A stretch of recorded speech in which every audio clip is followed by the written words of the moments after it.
Hi, everyone. This is Alex Patterson.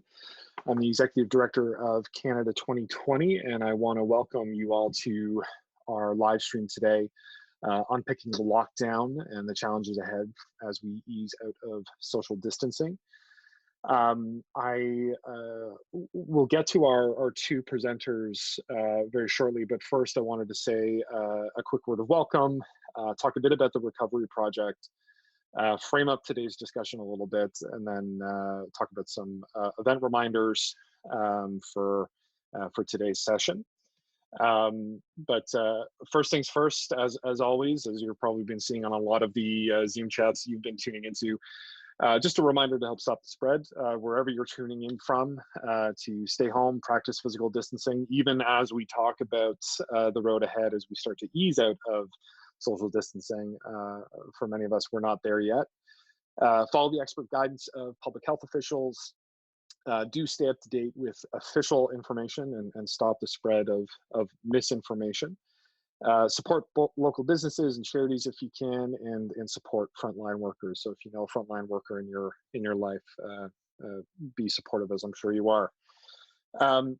Next, I want to talk a little bit about the Recovery Project. If you've tuned into other streams that we've done, you've heard this before, but the Recovery Project is a joint coalition that is intended to grow of three organizations: Canada 2020, my organization, Global Progress, and the Institute of Fiscal Studies and Democracy at the University of Ottawa. There are our founding project partners, and the Recovery Project was launched as an international coalition of think tanks and research institutes and policy-driven organizations working to start the conversation about post-pandemic recovery, even if that recovery feels a long way off. You can find our work at recoveryproject.org. If you've missed some of the sessions that we've done, we've got quite a bit there for you to take in, live stream, podcasting. We're going to start putting some more original research on there as well. But I encourage you to take a look at what we're doing, and if you're interested in getting involved, send us a note. For today's discussion, so I've been looking forward to this stream for quite a while, not just because of the topic, but because who we have speaking to it. We're very happy to be joined today by two men that work at the Tony Blair Institute for Global Change. Ian Mulheirn is the Executive Director and Chief Economist at the center, and Sam Alvis is an advisor on UK policy at the center as well. Both Ian and Sam have and their colleagues have been at the center of some really amazing thought pieces that I've seen circulated widely about the challenges ahead as we start to think about easing out of social distancing. And there's a litany of issues that we have to deal with here. Public health primarily, governance, economic and technology and privacy issues. And so we're going to get into some of those challenges today as we look ahead. What I would just remind you, so we're going to turn things over to Sam and Ian shortly. We're going to go for about, I would say, 35 to 40 minutes with their presentation. All the while, I'll be collecting your Q&A. So if you have a question for Sam and Ian, use the Zoom Q&A button. We may not get to every single question, but you can follow up with us on Twitter at RecoveryProj, and you can get in touch with us as well at recovery@canada2020.ca. I would encourage you to be kind and courteous and respectful of our panelists and their time. And if you have to duck out a little bit early, the full event will be posted online afterwards. So with that, I will say a word of welcome to Ian and to Sam. Gentlemen, how are you? Very good, thanks, Alex, and thanks for inviting us to be on. It's great to be here. It's great to have you both.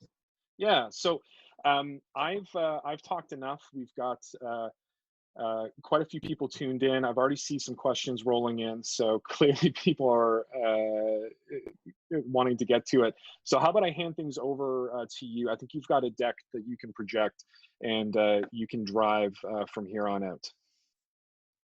Great. So let me put up the slides.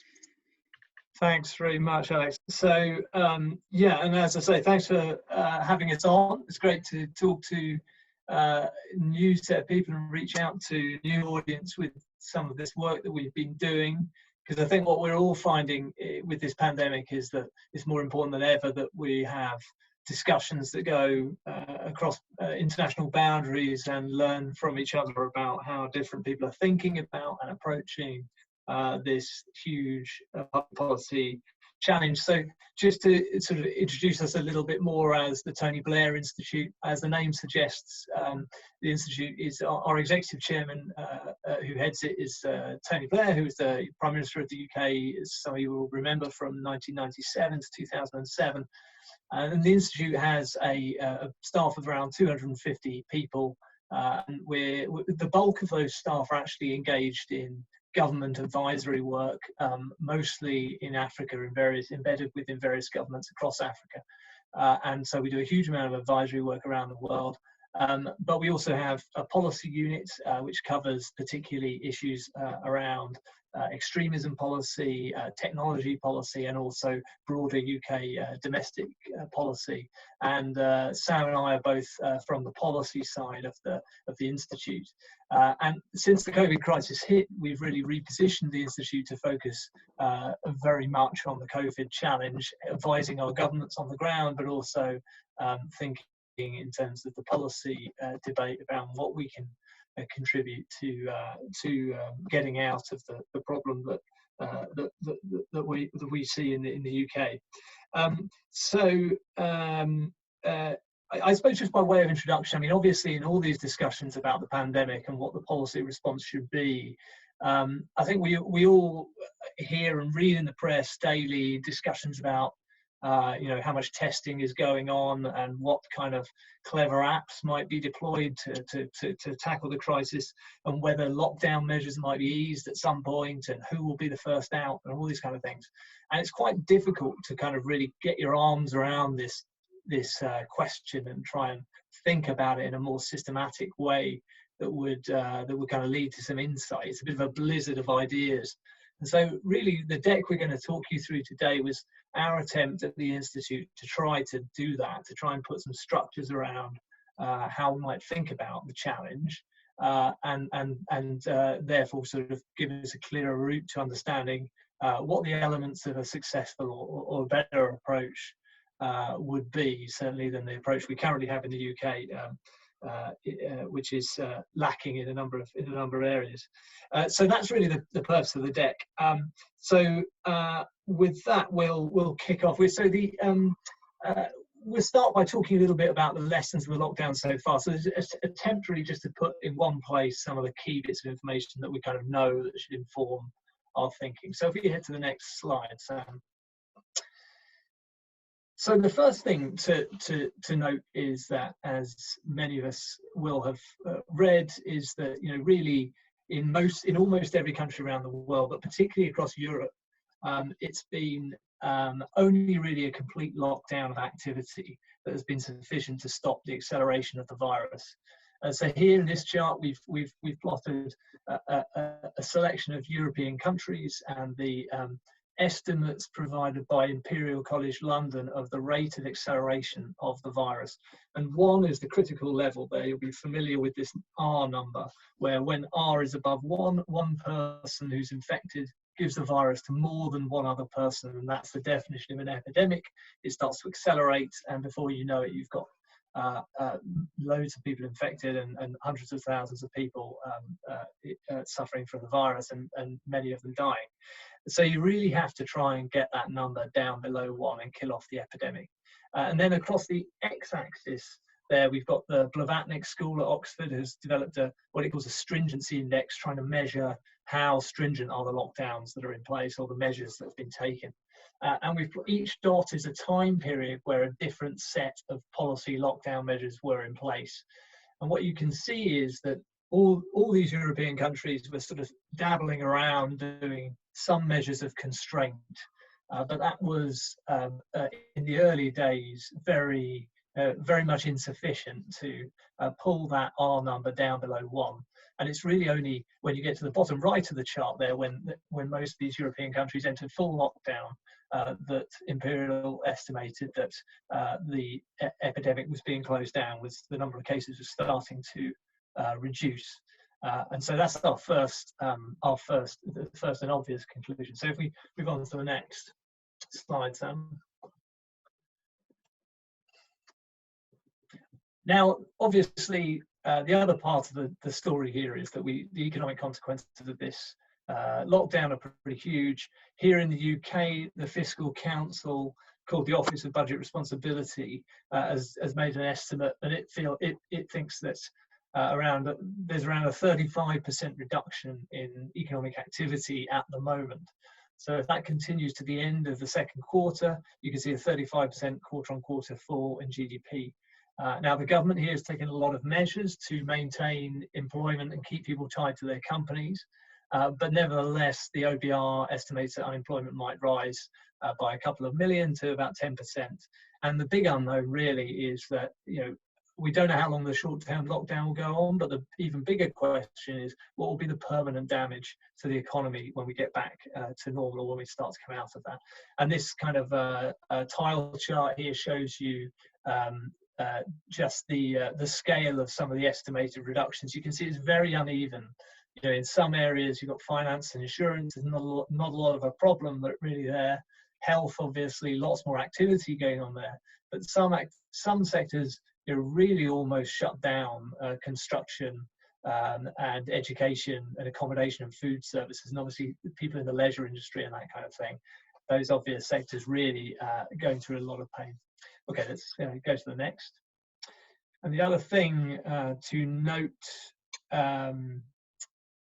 is that this pain is not very evenly shared. So here in the UK, the Institute for Fiscal Studies estimates that around a third of the employees in the lowest earning decile of the income distribution work in these sectors that have been most hard hit, compared to around just 5% in the top 3 deciles.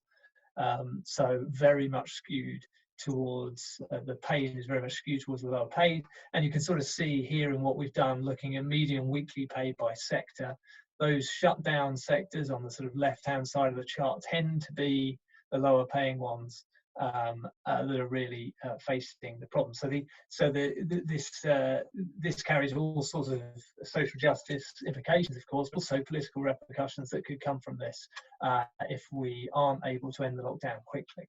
Let's move on. And then, of course, besides the economic costs of the shutdown, we've got plenty of health costs as well, and education costs. And some of these things are only really starting to become clear in recent days. So past studies on education give us a sense that, there is a kind of an effect on student performance at tests from taking time out of education. And of course, the people who are most likely to suffer from these the sort of loss of formal education are probably those whose parents have the least resources or time or knowledge to contribute to the sort of homeschooling and those kind of things. So there's likely to be a very disparate effect on different kinds of students.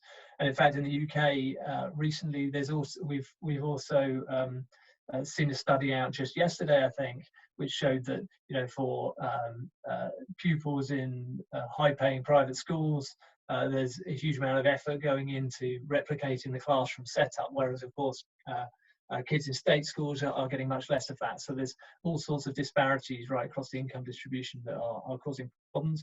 And then of course the health impacts are massive too, from the number of people who are not using health facilities for fear of catching COVID, or because they don't want to bother the health authorities at this time. And we're seeing lots of early indicators from people not going to GPs in the volume that they previously would have done. We're seeing cancer patients today, figures out on that suggest potentially many thousands of people not getting the treatment they need for cancer. So there could be a long-term effect on mortality from some of these effects of people not using health services. And there you see A&E visits as well, a real problem. And then just a couple of points by way of context, really, about what we're kind of learning about the spread of the virus. And this sort of relatively simple analysis I thought was kind of striking here. The first is that we would possibly expect that in the more deprived areas of the country, you might see a more rapid rate of spread, particularly if lower income groups are more in need of having to go to work for financial reasons, then the better off. But actually, we haven't really, possibly in the very early days of the outbreak, we might have seen that. But here we've got these 4 lines in the chart in the top left corner, show the quartiles of the deprivation index in the UK. And so, you know, the local authorities across the UK are all divided up into one of these 4 groups. And you can kind of see that the rate of spread, apart from the very early days, has been pretty similar across all areas of deprivation. So there doesn't seem to be too much of a story on that front, which is, at least means that while the economic impacts are highly skewed towards the less well off, it doesn't at the moment seem that the health impacts of COVID itself are. And then another bit of context really is the relationship between the spread of the virus and density of the population. I think many of us would have assumed that, that we might expect to see faster spread in dense urban areas, particularly in London. But actually, that's not really what we have seen in the UK, particularly since late March. It's actually been in more sparsely populated parts of the country that the rate of spread has really picked up, and it's been persistently above the cities in that. And I think that reflects the fact that what we've seen in the UK was that the outbreak very much started in London, and it spread quickly in London at first, but it didn't really spread any faster than anywhere else once it was seeded to other parts of the country. Okay, so that's just some context. We move on to the next section. So obviously these high costs mean that there's this huge pressure to sort of to ease the measures that we've got, and so we've heard you know, lots of people have written op-eds all over the world about the different ways you might do that. So we try to think about some of the main levers that you've got. So moving on to the first of those. Wait till that comes up. So there's a lot of talk about schools. Now, schools are obviously important because they're really the linchpin of the economy in a lot of ways. You know, only once you take homeschooling and care responsibilities off working parents are a huge proportion of them going to be able to go back to work. So it's not much good opening different sectors of the economy if the workforce can't actually work. So that's one of the reasons, quite apart from the educational points made before, that schools are a key kind of area for thinking about, should we open these schools first before anything else. And there are, I think the first thing to note is we know that children are far less likely to contract or suffer from the coronavirus. And of those that do, the proportion that shows severe symptoms is pretty small. So that's one saving grace of this virus, is that it does not appear to be nearly as severe for younger people. There is evidence that school closures has some effect. It has an effect on reducing the R number, has some effect on reducing deaths, but these effects are pretty small, especially compared to lots of other measures that we might take, and that partly relates to the fact that children don't seem to suffer from it very much. And so given this low risk to children and the relatively small impact on R, it's among the first things that's being considered. And that's why in countries like Denmark, you see schools opening up first, and a number of other countries are thinking about that too in Europe. So some of the challenges obviously we need to address here, there's things like how do you safeguard older workers who might be in schools Can you even feasibly maintain social distancing, particularly with younger children? Do you need to stagger re-entry into schools, that kind of thing? And then, of course, the question of, will parents want to send children to schools? Although, again, on that, the evidence from Denmark is quite positive, even though there was quite a lot of public pushback against the idea of opening schools. In the end, attendance appears to have been around 90%, so most people have returned. So a second approach is to look at age segmentation. And we know that, again, death rates for the under 65, so people of working age, are very much lower. I think overall there's about for the over 60s, the risk of death after contracting the virus is about 20 times greater than for the under 60s. So most of the working age population is not at risk, and the youngest are the sort of safest. So that's why Warwick University researchers have proposed that maybe we could segment by age and allow workers who are in their 20s, 30s maybe to go back to work first. I think there's some challenges around that we have to think about, like, can you feasibly maintain lockdown among other different age brackets once you're letting younger age groups go back to work? Does the economy really work very well if you just allow 20-year-olds to go and run everything? And then there's lots of questions about intergenerational equity. People in their, say, 40s or 50s might have dependents and all the rest of it, and I'm not sure how politically feasible it is to not allow them to go to work if you're allowing younger people. So there's some real political, practical challenges around that.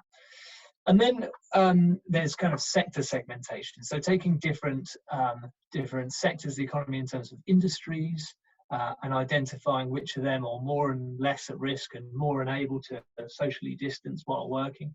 And then there's the types of segmentation such as using the size of the institution, the size of a shop, say, to be the defining characteristic. And in places like Austria, we're seeing them try to allow smaller shops to go back to get back to business first, reflecting some of those segmentation ideas. And I think also we're hearing in South Africa, there's a kind of a systematic attempt to try and go through the economy thinking about what the risks are attached to different types of work and different sectors of the economy. And so that could enable you to get quite large chunks of the economy back to work in lower risk sectors sooner rather than later. Now, there's still some challenges here. We'd be pretty much flying blind because it's hard to say what the impact of a given sector opening is on the reproduction rate. And of course, the economy doesn't work as simply as different sectors just operating. Lots of them are part of complicated supply chains. So it's not much good your sector working if your suppliers are not working. There's not a lot you can do about that in that situation. And then, of course, monitoring of whatever restrictions you might put in place is difficult for sector segmentation. So there's some challenges. And then finally, geographic segmentation is one that we could consider. Now, I think, as we've said, there's not really much evidence at the moment in the UK, at least, that density is a driving cause of the spread, but there is quite a big variation in the level of cases and the level of new cases in the latest data. And the chart on the right gives you a sense of that. In some areas, it's 4 or 5 times what it is in other areas. So you might say, well, okay, once we've got cases down to a certain level, we can ease off in some of these less affected areas. But there are still problems about limiting movement. Can you feasibly do that between sectors? In the UK, we have overlapping authorities between the police, health, and local government, which make it very difficult. And of course, it's going to be hard to maintain a lockdown in certain parts of the country if other parts are able to, go back to work, go to the pub, and do whatever. So practical challenges again with geographic segmentation. Okay, so those are all issues about how you lift the lockdown. How could you gradually start taking measures off? But we're still left with the question about the risk of the virus accelerating. And the latest evidence suggests that we really don't have very much headroom before we hit that all-important R number of 1. So in the UK at the moment, the Imperial College estimates that the R is about just under 0.7. And they have tried to break down the effect of different measures and the scale of impact it would have on the R number. And what that shows, and you can see this on the chart on the right, is our attempt to put this in one place. What you can see there is that even just reopening schools, it doesn't have very much impact on the rate of spread, but it may be enough to take the number back to 1, i.e. the point where it just starts to tip over into an accelerating spread. And almost any of these other measures, you put 2 of them on, and you start to ease lockdown more strongly, and you're very, very likely, almost certain, without other measures, to be into an accelerating spread. So if we go to the next slide. So this really gives us the dilemma, because we can think about sort of easing off or relaxing restrictions, and we can think about perhaps dialing up or down the spread, but really we should think about, instead of thinking about it as a continuous set of choices, we should think it as a binary set of outcomes. We can have, if we have the R below 1, the virus will die off. If we have it above 1, it will very quickly accelerate, and you end up with a catastrophic situation. So you get this kind of very binary situation, really, where you can't afford to go above 1 without having some pretty bad effects. So in a sense, the easing debate is about, we started off at number 1 in this chart, where we were heading towards a very high number of deaths. We had no controls on the virus. We moved right down this curve, this non-linear curve, all the way to point 2, where we had harsh lockdown, and hopefully we're saving lots of lives. And the easing suppression discussion is really one about, can we progress towards some point along that curve? But the purpose of this curve is essentially to show that there isn't really it's not easy to land on a point on this curve that isn't pretty cataclysmic. So really, somehow we need to get off it. We need to break this trade-off between suppression measures and deaths. So how can we do that? Well, there's really 2 sort of approaches. So the basic problem is that lowering suppression measures is likely to accelerate the spread of the virus, because we don't have much headroom on our R number, and that in turn is likely to lead to more deaths. But we can act on both elements of that chain of causation. First of all, we can use containment measures, things that slow the spread of the virus for any given level of activity. Things like wearing of masks, having a good testing operation, a tracing operation. These things can all stop the spread for any given amount of activity that's going on. And then secondly, we can act so that if we fail to stop the spread, if we do flip over into an accelerating spread of the virus, we can still break the link between the accelerating spread and more deaths by focusing on a shielding strategy, where we try to keep the vulnerable, those whose infection fatality rate is very high, particularly the elderly, but some others as well, try and keep them out of harm's way, so that if we fail on the first strategy, we don't end up with a high number of deaths. And so that twin track strategy is really the thing we really need to focus on. And I think, Sam, are you going to take it from there on those 2 elements? Yeah, so I'm going to go a bit further into the containment and the shielding method. So first of all, to go to mass testing. So the Institute, like others, Paul Romer, the Harvard Ethics Center, have really pushed for mass testing as being the linchpin behind containment. Internationally, South Korea is probably the best example of this, and in Europe we have Germany, thanks to a well-developed bioindustry sector, leading the way. There's a couple of issues that need to be acknowledged. First is the ability to ramp up capacity quickly. The UK is really learning that this is an issue. Not only do you need supply of components, you need lab space, you need the ability to administer tests. The UK is currently trying to recruit an additional load of people to take these tests out to communities. But there's a whole host of how you get to test to the actual people who need them. Singapore's recent second wave of infection shows the dangers of missing out key groups from tests. They failed to test large numbers of migrant workers and actually found out that their infection rate was far higher than they thought it was, necessitating a return to lockdown. And without that containment for all members of the population, you really see that there's big gaps in your capacity. So on to augmented contact tracing. The one thing people forget is that contact tracing isn't just an app, it's not an easy fix. So Singapore's Trace Together model is probably the world leader at the moment. It's open source, others can copy, get up and running fairly quickly, but they're currently only reaching 20% of people. Estimates are that you need at least 60% to make this viable, to be able to have cut through in the population, to be able to really track infections.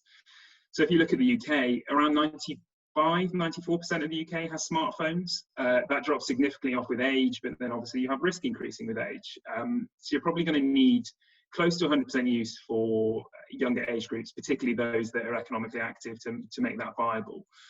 Alongside, the UK is trying to currently recruit 15,000 people to do manual contact tracing. It's an incredibly arduous process. If you look at the Harvard Epic Center plan, they're talking to 300,000 people in the US to be able to do this, massively expanding public health corps and things like that. There's also the privacy dimension. So to take Singapore again, there's a very different political cultural setting compared to Europe and compared to the US and Canada. There are concerns that citizens in our countries may not be happy with, whether that's tracking location. The use of Bluetooth is hopefully a more viable option. It is less invasive, it can be anonymized, but there's big questions on who stores the data and what happens to that afterwards. And also just how you get to that level of use. So there is a play-off between the civil liberty that we lose from being in lockdown and the civil liberty you have from an app. Whether that app is mandated, like in South Korea, where you have to take your phone out with you and have it on you at all times, otherwise you can be fined or made to return home. But I think a lot of people are missing out the market as a key component here. So if businesses are saying you can't come into our location, you can't sit at this restaurant unless you have proven with the app that you can do that. Yes, it's a restriction of civil liberties, but it's one that's come through the market rather than government, and it might allow a little bit more leeway for more liberal countries to implement apps like this, providing again you reach that critical 60+% number. So onto masks. The advice on masks is interesting, particularly in Europe. Many European countries were following advice related to masks used in influenza outbreaks, and it's one of the reasons they were slow to mandate them. But now you see Germany, Austria, France, Spain, all saying that masks are going to be mandatory, particularly in public spaces, confined spaces, and the UK is yet to make a public decision on this, but it's hard to see them not coming behind. But again, problems. You have to be able to procure enough masks. There's been some notorious issues with global supply chains, particularly things coming out of Turkey and China having defects. And there's a range of quality in masks. So supplying surgical level masks to your frontline health workers is a problem in itself, let alone if you're then expanding that to all transport workers and manufacturers and advising other people to use them. I, for one, don't fancy the role that teachers are going to have to play in trying to keep a mask on a 4-year-old. It's a nightmare, and there's a behavioural aspect in this as well, in that people wearing masks think they're invincible. I'm a rugby player, and I used to tell the kids that I coach, if they put on one of the protective helmets, it doesn't reduce their risk of concussion. It just means that they're not going to get a graze. So you have to sort of manage this foolhardy aspect that you might get with widespread mask use. And on to shielding. Ian covered some of this in the age segmentation. So what we're really talking about here is keeping vulnerable groups at home. We know infections are worse for elderly people, and younger people potentially could go out. But to manage that, you have to make sure that the younger people are not interacting in any way with the elderly people. An ethicist was on UK radio the other day saying, okay, so if elderly people have 4 years of life expectancy left in, say, a care home or elsewhere, is it really ethical to keep them locked away from their friends, from their family for 18 months of that, versus the risk that they might catch coronavirus? It's a really difficult ethical conundrum as well as a practical one. The group that I'm really interested in is these borderline cases that obviously are key for government policy. What do you do about economically active 65-year-olds?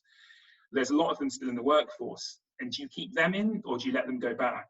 And who has that final decision?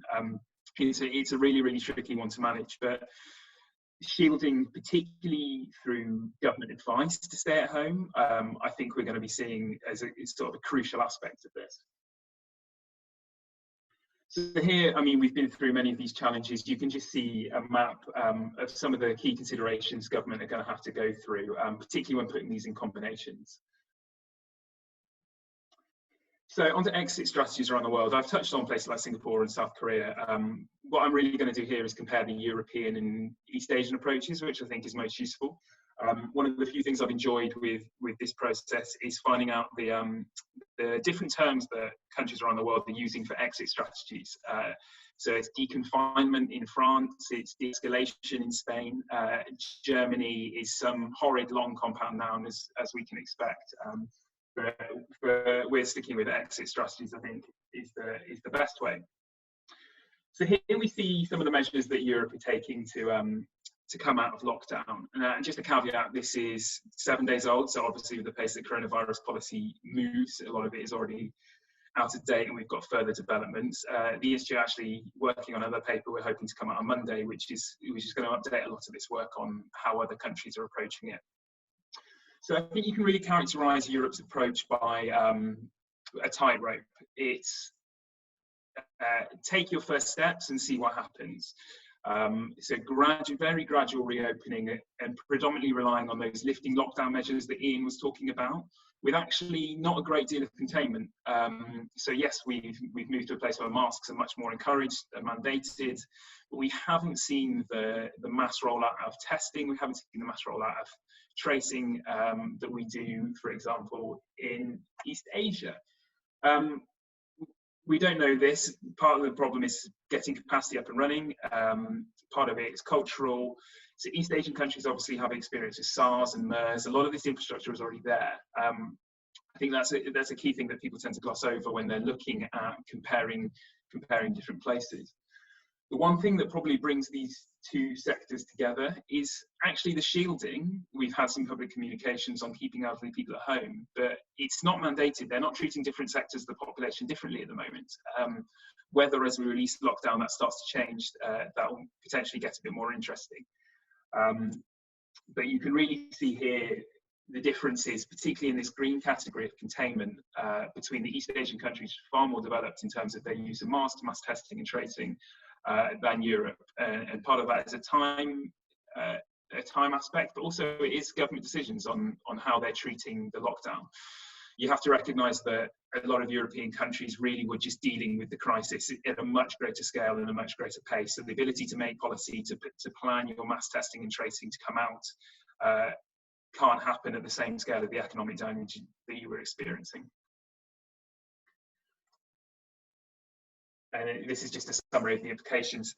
One key point here that we're making to UK government is that the UK is behind the infection curve of a lot of European countries and obviously well behind the infection curve in East Asian countries. There is time both to plan your exit with a combination of containment measures, a combination of lockdown release, but importantly, get those key challenges out of the way. Start building your capacity now, start hiring your mass traders now, start procuring masks now. It does give you a bit more space being behind to be able to start tackling those. Okay, thanks, Sam. And just to, I mean, in a sense, what we just tried to do is canter through at a relatively high level the different levers that governments have to pull and to try and categorise them and give a way of thinking about how you might combine them and what their role is in the strategy for exit.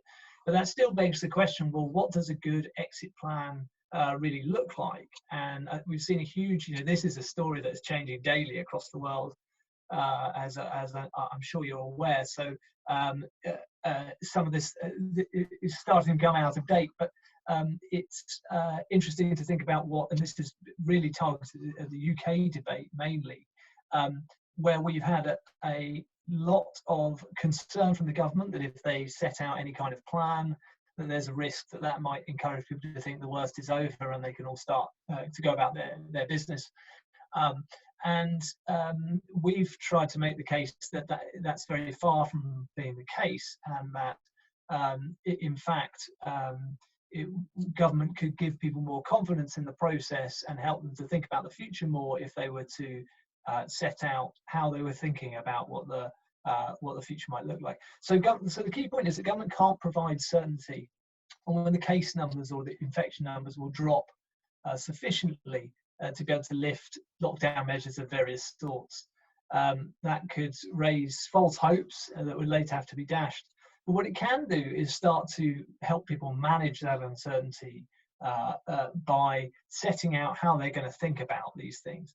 And that's really consists, we think, of sort of three kind of broad things they should do. The government has issued, in the UK at least, has issued 5 kind of rough metrics, or 5 broad sort of tests for what they need to see before they'll consider lifting. But they're very vaguely specified. There are no hard numbers. They've just said, oh, when the number of infections is at a manageable level, and everybody's thinking, well, what's a manageable level? So we think they need to put some hard metrics on those things. Secondly, we think they need to establish some different levels of suppression, because it's not going to be the case that on the 15th of May or something, everything is going to go back to normal. So we have to be clear with people about what these different levels of suppression might mean, and whether they'll vary by region or not. And then finally, we need them to clarify what the measures will mean for different kinds of individuals, different kinds of workers, different kinds of businesses, and indeed for older people if there's going to be a shielding strategy. So what we try to do is put together a kind of very broad plan. And the details of this aren't really the thing to focus on, because in a lot of ways this is for the kind of as much for scientists and epidemiologists to complete as and business specialists as for policy wonks. I would note also that in places like South Africa, what we are seeing is a very good dialogue between government and different sectors of the economy, where they're trying to work out, what are the costs and benefits of allowing different sectors to open to varying degrees, and that's the kind of interaction we need to see. But it gives you a sense of how these things come together. So down in the different colours, we have different levels of lockdown, and across the different columns, you've got a categorisation of what this could mean for different sectors. And also on the left-hand side, we put in some kind of triggers, the way you might specify those triggers, so that people can start, and businesses can start to get some confidence that they can see a little bit into the future, they can see that infections are coming down, and they can start to plan that maybe in 2 months they'll be able to get back to business. And that, having that confidence, or some kind of confidence in what's going to happen in the future, I think is absolutely critical to the size of the economic shock right now, because it's not just not having any customers today which is causing a lot of economic pain. It's not knowing whether you're going to have any customers tomorrow or when you might have them back. And so that's the thing that a plan could help address. And we really hope that something like this will be adopted by the UK government soon. So we'll leave it there, and be very keen to hear your questions. Ian, Sam, thank you very, very much. That was an incredible slide deck, and really fantastic insights. Just a note to our participants: if you do want to ask a question, make sure you're using the Q&A app, and you can send it in our way.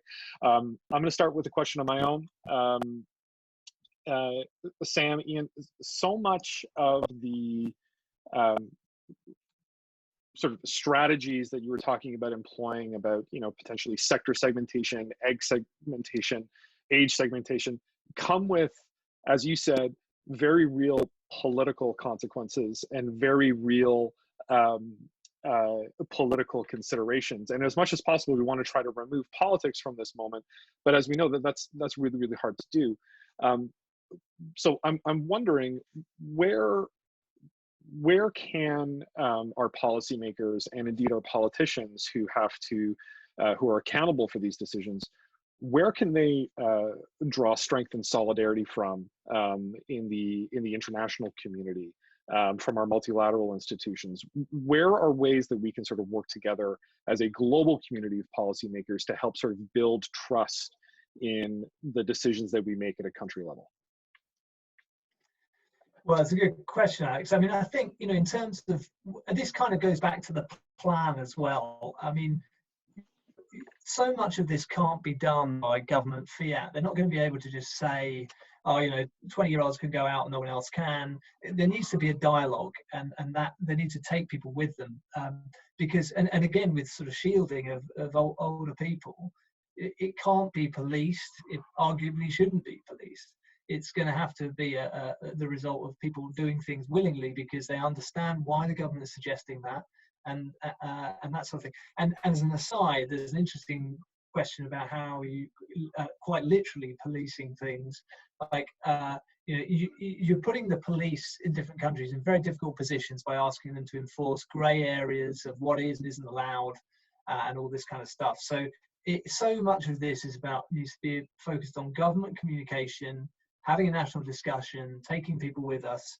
And I think you're right that there's a kind of international and multilateral discussion about, you know, what is the evidence that we're basing these things on, and trying to you know, learn from each other so that there's more credibility to whatever governments start to propose that their strategy should look like. Because I think if everyone's doing different things, that will reduce citizens' confidence that their government's doing the right thing. Yeah, exactly. And it's sort of to build on that, I think the public communication is key. So we know the governments are really struggling to think further than their national borders at the moment. It's a real challenge.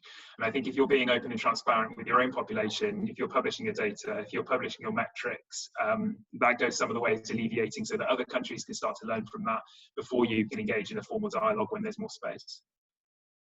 The question from Scott Bennett here, who wanted to ask about what informs our thinking about exit strategies and what can we learn from previous pandemics and epidemics. I think that we recognize that we're kind of it feels like we're in uncharted waters here, that there's nothing quite like this, that comparing the situation that we're in now to, for instance, the 2008 financial crisis, like those are two fundamentally different kinds of shutdowns and crises. So I'm interested in how much you've borrowed from history and how much you've borrowed from lessons learned from other pandemics and epidemics that goes into thinking for how do we apply this to where we are right now in 2020. So I guess there's different elements to that, Alex. I mean, I guess in terms of the economic response, I think a lot more of that, and which we didn't really go into here, but I think a lot more of the economic response does, and the debate we're seeing borrows a lot more on what's happened in the past, and the financial crisis, as you say, a different scenario, but still some parallels there. I think on the health side, it's much less clear how much there is to draw on. I mean, obviously, some of the kind of actual epidemiological work and the health work is evidence that's drawn from things like the SARS outbreak and other such things. But I think in terms of managing an outbreak on this scale in the Western liberal democracy, I think we're pretty much in uncharted territory. So not a huge amount is the answer. Sam, I don't know whether you have any. Yeah, I think that's right. And the Spanish flu is really interesting because it's the one that people come back to. It's obviously the centenary just a couple of years ago. So it's reasonably fresh in people's minds. And I think the most important thing of the Spanish flu that is guiding policymaking at the moment is this idea of a second wave that people are absolutely terrified. So the second wave of the Spanish flu was far, far worse than the first. I mean, a lot of that was due to people traveling, soldiers returning home around World War I, some pretty unique circumstances, and some of the read across because it's an influenza outbreak is not quite there for COVID. So I think, yeah, I agree with Ian in that we're in completely uncharted territory. What we are trying to do at TBI is help governments think a bit further than they're able to. So give them a bit more space by looking at some of the long-term impacts, looking a bit further forward than the immediate crisis making that we know they're all focused on in the first instance. An interesting question here from Dennis Prouse. A simple question, but complicated, I think, in its answer. At what point do you see international travel reopening, and under what conditions? So I've been doing a bit of work on this today, actually, in looking at measures around the world. And so you see in countries like New Zealand, yes, they're starting to release their economy, but in no way does that relate to international travel. So there's really strict quarantines, there's really strict border control measures. Most countries are still even relying on limiting regional travel. So Spain won't let you move between regions without a really clear reason. The same in France. So I think we're a long way off fully fledged international travel again. I think the priority for governments will be domestic travel, supporting their domestic economies, and then internationally making sure supply chains are up and running before they can turn to individuals being able to move around the world. A question here from Stephen Schott, and this borrows from a Canadian example, but I'm interested in your experience. In Canada, we've got two extremes in terms of easing out of lockdown, with Ontario and Quebec having completely opposite approaches. How do you balance conditional easing based on indicators with specific dates that allow families, public organizations, and businesses to plan ahead? So what do you do when, regionally, there's two vastly different approaches, and there's a blending of information, because these things don't obviously operate, these jurisdictions don't operate in a vacuum? Yeah, I mean, I suppose as a social scientist, my mind goes to wondering what we're going to learn from that in a few weeks' time, and find out who's got it right. And I guess in Europe we have a similar kind of sort of situation with places like Sweden, where they really haven't locked down nearly so hard. They haven't done what are quite as significant constraints as other countries have, and I think we're all still trying to figure out, how much is it going to work for them. But I don't, and I guess that the effectiveness of those different interventions, rather depends on how segmented they can keep the population, whether there's travel between them and that kind of thing. But I think we're sort of all just hoping that different people's approaches something will yield a breakthrough, and we can apply that learning to other places. Yeah, and in Europe you see federal states moving at different paces, but it tends to be with a broad bracket. So Merkel in Germany is convening her federal ministers alongside each of the state premiers to make a decision.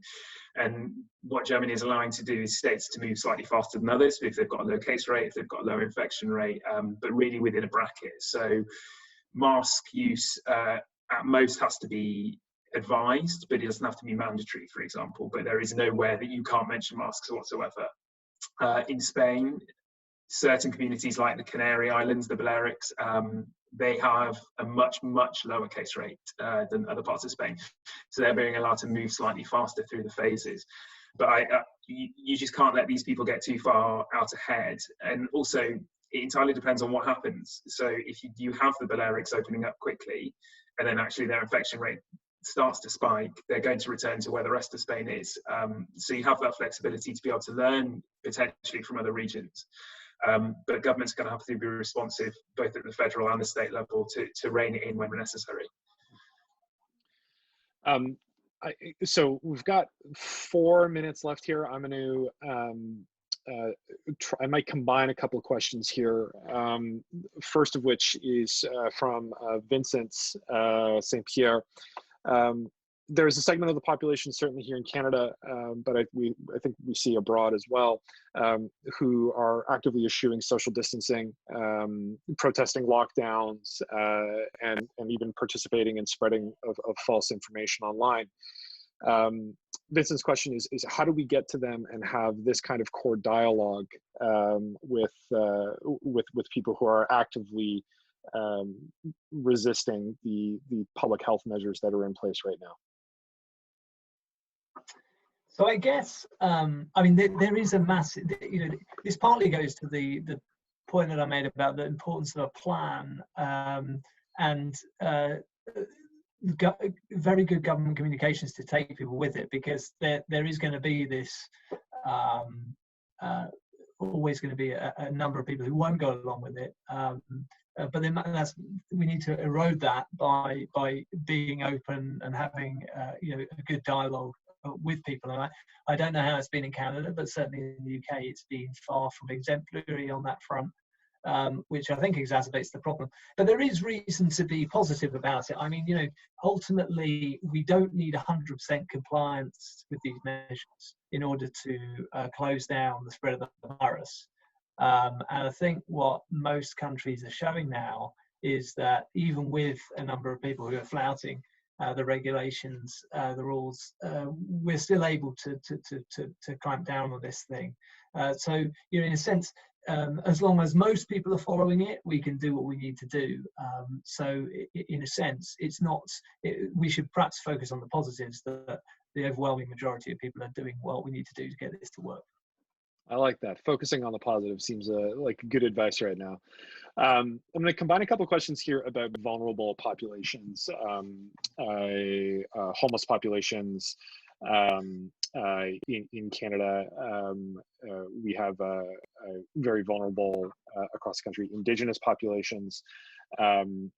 So what is the strategy and the approach for ensuring that we are adequately and properly supporting vulnerable populations as we ease out of lockdown? So part of it is communications again. I know we keep coming back to it, but Singapore is really interesting in this front, in that they have some really different language barriers, some different communities, and being able to reach people, particularly when they're relying on digital methods. I mean, you really have to throw the kitchen sink at getting to populations where they're isolated, where they're vulnerable. It means producing, Canada has more experience in this than most, and producing things in multiple languages, but being aware of all the different media you can use to reach people. Homeless people, that's a really tricky one, and I don't know what the situation is like in Canada, but actually Britain moved reasonably fast to, particularly in cities like Manchester and London, to provide roofs over the head for vulnerable populations. A problem you have is that if you're then putting them all in the same place, it's not shielding. You end up exacerbating the problem.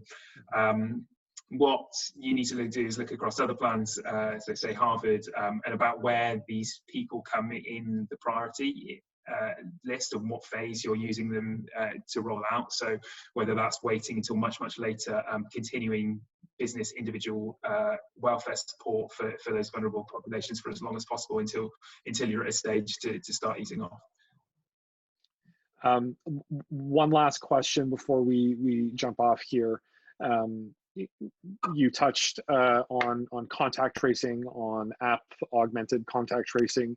I think one of the shared concerns that's embedded in the opportunity that obviously presents to us in terms of like lowering the infection rate and containing the spread is obviously worries about that these measures actually being sticky and staying with us longer. And so I'm curious about some of sort of the longer term privacy and data implications when introducing sort of an app-assisted, technology-assisted easing. I don't know, Sam, Ian, sort of a jump ball for that one, but I think there's a few questions here in the Q&A, just sort of around the longer tail of these privacy pieces. Yeah, so I think you see a lot of these measures coming out now, particularly in Europe. There's a lot of talk about the safeguards that go alongside. So some of the proposals is that the data is only kept for 28 days and then deleted. So if you're only infectious for 14, then realistically, time limits on data is important. It sort of builds to the wider democracy point about the rollover of powers and when these things are curtailed. Some of the proposals for data storage include holding them in non-governmental organisations, and then everything is wiped after 6 months, ensuring adequate scrutiny over things like that. And some of the technicalities which my colleagues, we've got a strong tech program in our organisation, a better place to speak to, on the differences between Bluetooth and anonymisation when it comes to tracking and GPS. But you're right, there is a risk that some of this stuff can stay around. We know from previous crises, like after 2001, that indeed it's very hard to go back.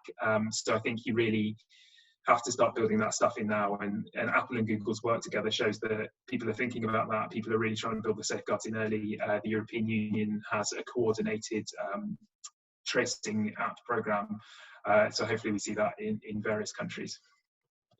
I think there's also an interesting, I mean, people have probably concerns about the tech giants, but there is also this kind of ability to anonymize using their kind of their API to make sure that the data is not held by centrally by governments, and they can more credibly anonymize the data.